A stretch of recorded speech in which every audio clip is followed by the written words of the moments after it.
네, IR센터입니다. 먼저 SK하이닉스의 2분기 실적 전망 알아보겠습니다.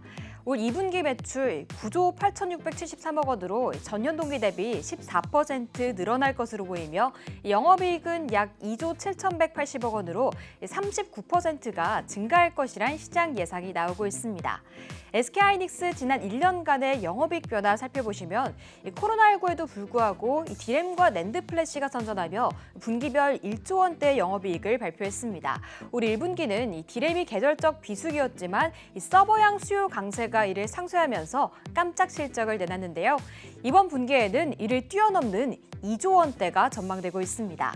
이를 두고 유진투자증권은 2분기는 물론 하반기에도 실적은 양호할 것으로 예상하고 있습니다. 하지만 내년 상반기에도 괜찮을지에 대한 의문을 제기하면서 목표가 하향 조정했습니다. 신한금융투자는 3분기 반도체가 주도주 역할을 할 것으로 전망하면서 주가는 이미 바닥을 확인했다고 평가하고 있는데요. 이제 가장 높은 목표가 18만 5천 원 유지하고 있습니다. SK하이닉스는 11에서 12만 원대 박스권 움직임을 3개월째 지속하고 있습니다. 반도체 부족 얘기는 계속 나오고 있지만 반도체들의 주가는 크게 탄력받지 못하는 양상인데요. 내일 실적 발표를 앞두고 현재 외국인의 매수가 소폭 유입되는 가운데 보합권에서 멈춰 있습니다. 다음은 SK S-오일 알아보겠습니다. 2분기 매출 6조 886억 원으로 전년 동기 대비 약 76% 늘어날 것으로 보이며 영업이익은 4,650억 원으로 흑자 전환할 것이란 시장 전망이 나오고 있습니다. S-오일은 작년 3분기까지 정유 업황의 부진이 지속되면서 영업 적자를 기록했습니다. 하지만 4분기부터 석유화학과 윤활유 부문의 실적이 개선되면서 턴어라운드를 시작했는데요. 그 후 올 1분기에는 원유 가격의 상승이 지속되면서 6천억 원대의 영업이익을 발표했습니다.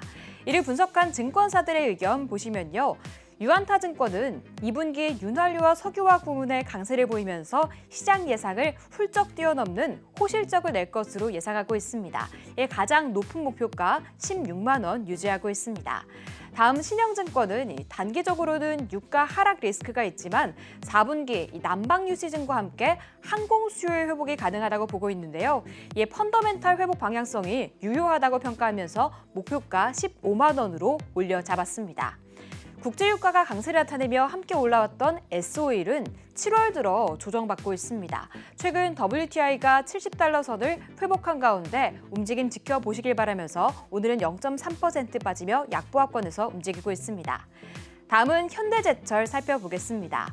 올 2분기 매출 5조 5,573억 원으로 전년 동기 대비 35% 증가할 것으로 보이며 영업이익은 4,593억 원으로 무려 3,180%가 증가할 것이란 시장 추정이 나오고 있습니다.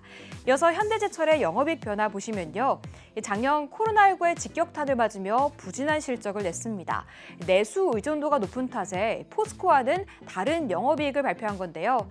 하지만 지난 1분기 글로벌 철강 시황이 개선되면서 제품 가격의 인상 효과를 받아 분기 기준 3년 만에 최대 실적을 거뒀습니다. 이번 분기에도 그 탄력 이어갈 것으로 전망되고 있습니다.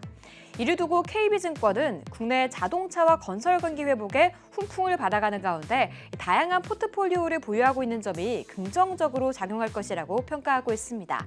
이에 2023년에는 큰 폭의 흑자 전환이 가능할 것이라고 보고 있습니다. 다음 신한금융투자는 이 하반기에도 철근 판가 인상을 통한 꾸준한 수익성이 기대된다고 덧붙였습니다.